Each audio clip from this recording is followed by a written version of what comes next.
Asoosamaawwii kutaa arfaffaa barreessaan Isaayaas Hordofaa. Kaan ammoo kan eenyuu akka ta'an kan hin beekne ijoolleen kukkuullee babbareedduun kunniin lamaan kan eenyuuti? Ijarraa fa'a, ijarraas na hambisu jechuudhaan miidhagina isaanii dinqisiifatu. Obboleessi quxisuun obbo Jireenyaa obbo Margaan gaafa boqonnaa isaa tokko tokko obbo Jireenyaa fa'aa dubbisuu dhaqa. Obboleessa isaa fi maatii isaanii dubbisuu gaafa dhaquus disriifaas utuu hin dubbisiniin deebi'u.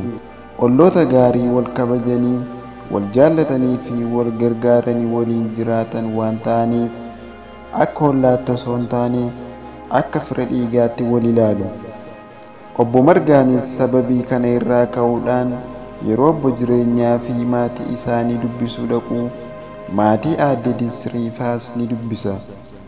Gaafa dubbisuu dhaquus obbo Jireenyaa wajjin farsoo aadde Disrii isa daadhii gachisiisu osoo hin dhugin hin deebi'u.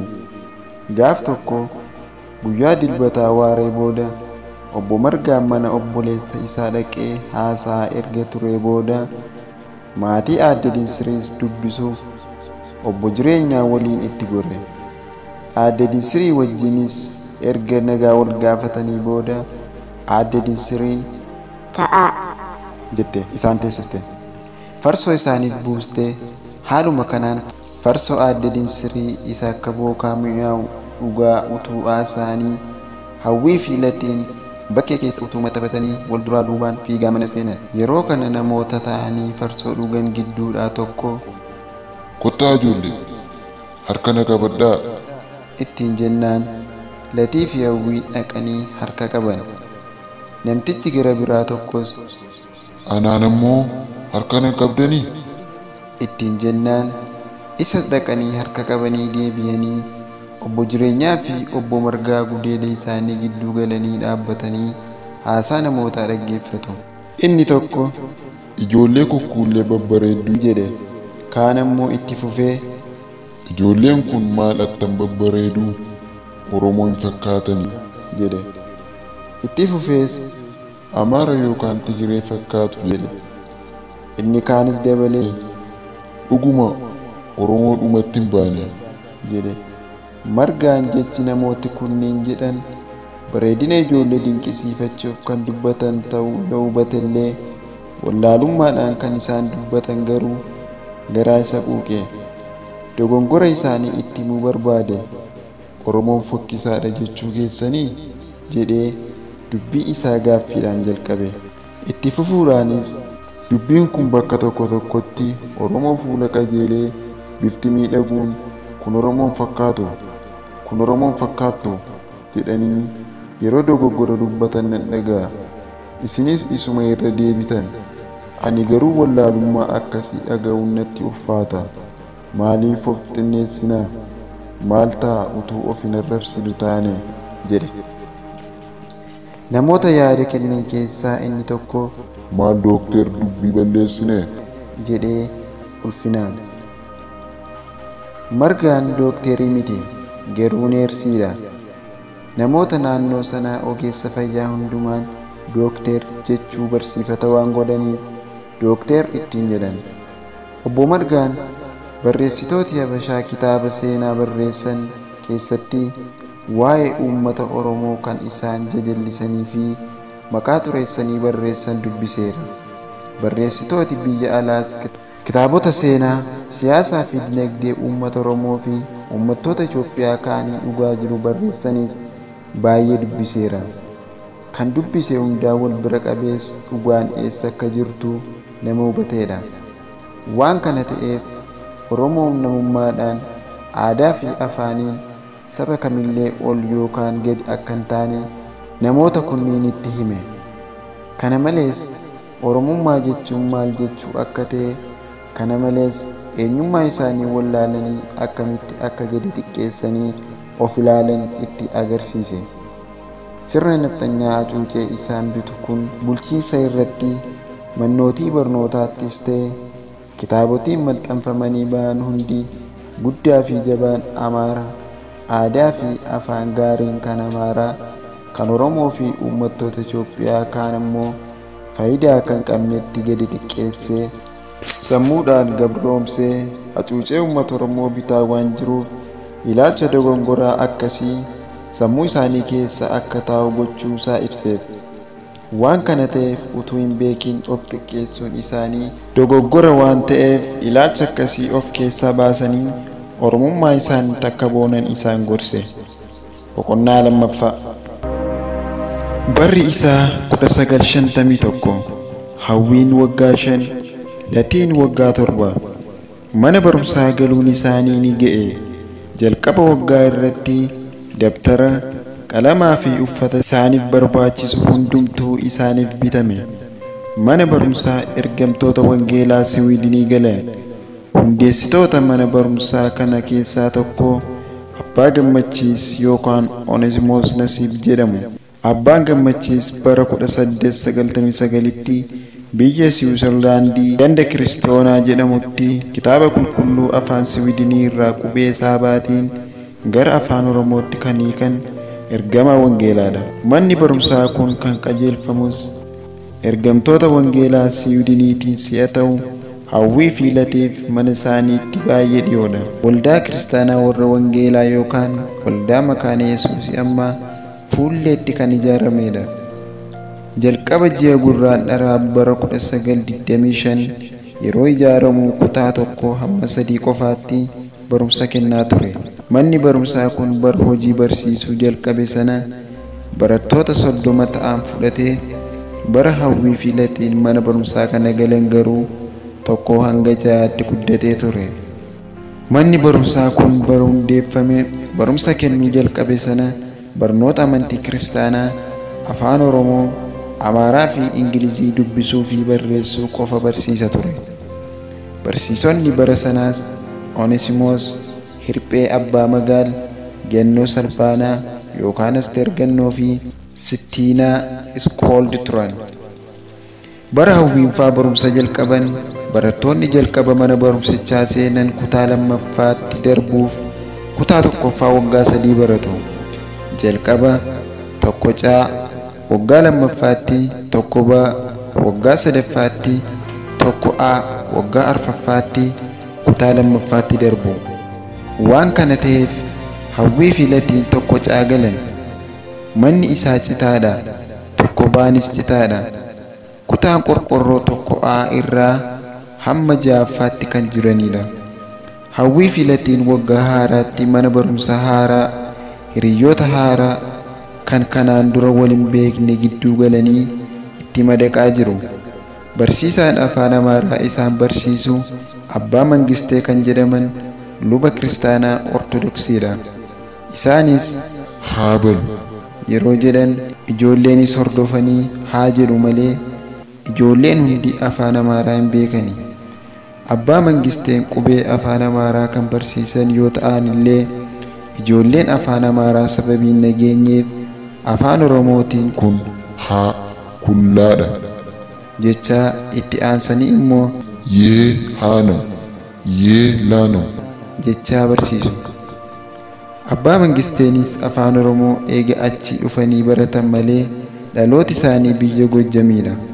Yeroo ijoolleen wacu isha jedhu jecha isaanii kana fudhatanii ijoolleenis qoosaaf disha waliin jedhu.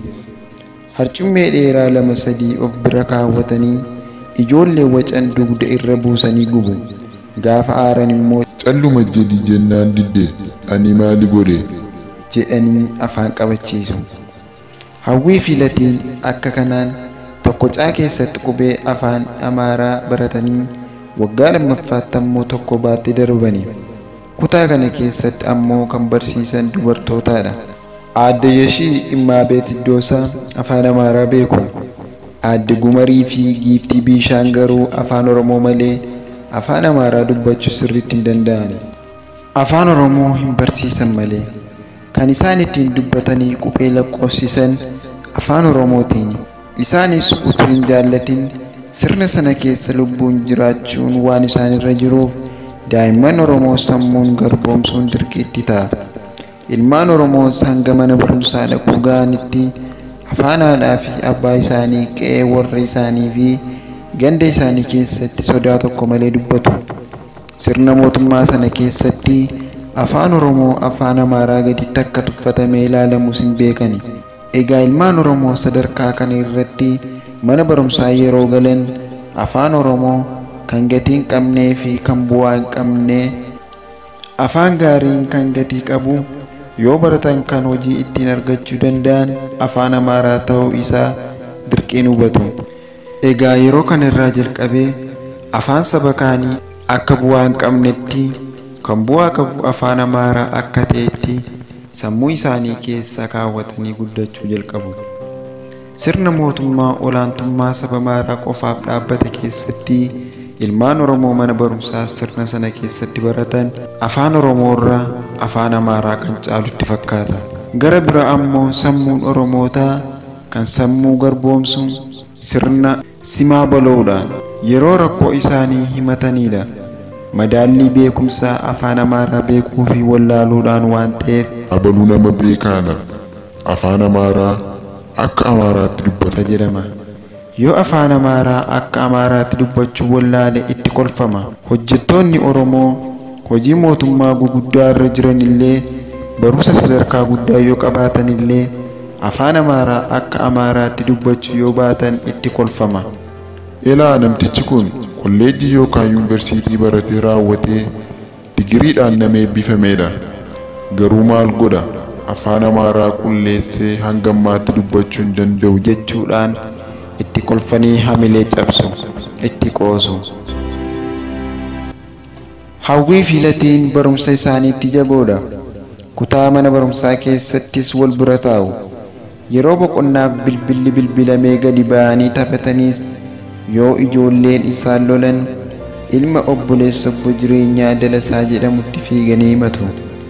Dalasaan kutaa arfaffaa sababii baruuf inni ijoollee isaan rukutan irraa dhorkaa ture. Garuu erga inni barumsa ja'affaa achi raawwatee mana barumsaa Qadamaawwii Haayile Sillaasee erga seenee boodas hawwii fi latiin haala hundaatti sababii madaqaniif dhibeen qaban. Yeroo manatti deebi'an dabtarii isaanii kaanii faarsa afaan Oromoo guyyaa barachaa oolan lama ta'anii yeroo isaan faarsan nama gammachiisu turan.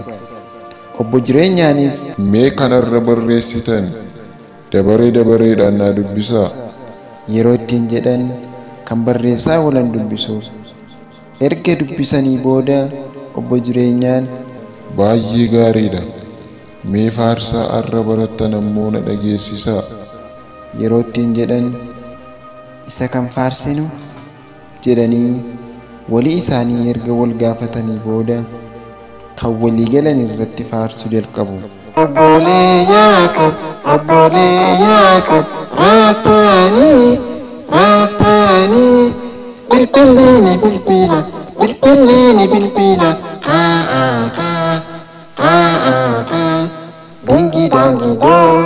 dingi doo jedhanii eega raawwatanii booda gara biraa immoo jalqabu. Eenyuutu mee anaabsiin waaqa waaqarraa, eenyuutu mee simbirroota waaqa waaqarraa jechuudhaan dhageessisu. Utuu akka kanaan barumsa isaanii hordofanii latiin barumsatti baay'ee jabaa sababii ta'eef tokkoffaa baa keessaa semisteerri tokko baratee kutaa tokkoffaatti dabarsani. Kanumaan hawwii wajjin wal caalan.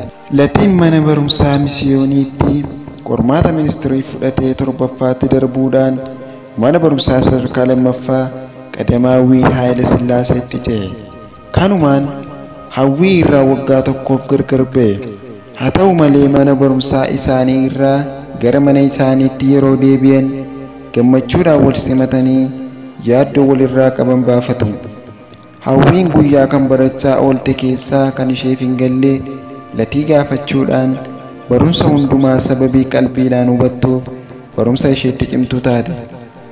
Kutaa tokko gara isa itti aanutti kan dabartu tokkoffaa, lammaffaa yookaan sadaffaa taateetu. Waggaa waggaadhaan badhaasa fudhachuudhaan dabarti malee qabxii gadaanaan miti.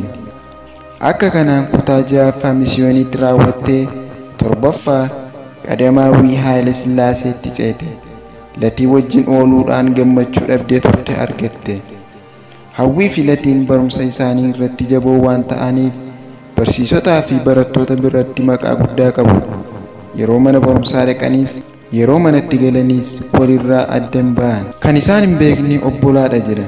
Kan warri isaanii beekan ammoo Roomeeyoo fi Juuliyeet ittiin jedhu. Roomeeyoo fi Juuliyeet dargaggoota jaalalli walirraa isaan qabee kan Sheekispeer kitaaba waa'ee isaanii barreesseedha. Dhugumayyuu kan abbaa fi haati isaanii gargar ta'uu hin beekne obbolaadha ittiin jedha. Kunis ofumaa waliin sababii deeman qofaaf miti. Sababii baay'eetu jira. Tokkoffaa bifti isaanii wal fakkaata. Hawwiin hojjaan ishee akka dheerachuu ta'ee dhaabbata gaarii fi baay'ee bareedduudha. Latiinis diimaa dheeraa baay'ee miidhagaadha. Walumaa galatti lamaanuu qajeelinni funyaan isaanii, iji, haphinni hidhii, nyaara isaanii haadha garaa tokko ba'an isaan fakkeessa. Lammaffaa ammoo killaa mana barumsaa keessatti gargar hin deeman. Kan jaalalaan wal qabatee namni maal nuun jedha yaada jedhurraa kan ka'e ifatti wal qabatanii ija jabaatanii hin deeman. Kan isaanii garuu adda. Kan Hawwii fi Latii garkam akka ta'e namu sirriitti beekuu hin danda'u.